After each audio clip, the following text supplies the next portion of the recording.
Kamusta mga paps? Magandang hapon sa inyo. Brownout ngayon dito sa amin, dito sa Gentry. Hindi ko lang alam kung buong Gentry o buong Cavite. No? So, hindi biro tong bagyo na to. Medyo may kalakasan. Kaya mag-prepare tayo, lalo na yung mga power bank nyo. Yung mga emergency lights nyo, i-charge nyo na yung mga power bank nyo, mga cellphone nyo. No? Baka bago mag-brownout sa area nyo. Ako nakapag full charge naman yung mga backup ko na power bank. Yeah. Okay, ito papakita ko sa inyo yung ginawa ko. Simple lang to eh. Ayan. Ito yung ginawa ko.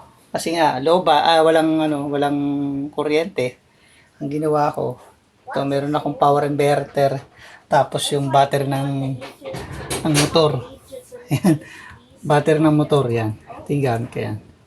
Ito yung ginagamit ko ngayon para magkaroon ng supply itong router ng internet na ginagamit ko. So, yun ang mga paps. Ingat kayo dyan sa area nyo. Stay safe. No? Hindi ko alam kung anong oras kayo magkakaroon ng kuryente nito.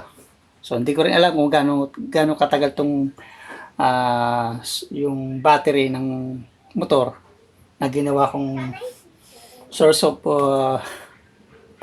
power, yung para lang maano yung magkaroon ng supply yung aking internet connection, yung router. Ayan.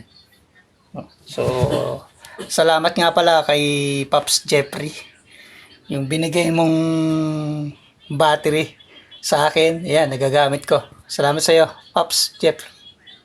Ingat kayo lagi mga Pops. Ride safe, stay safe sa mga pamilya nyo. Ilang.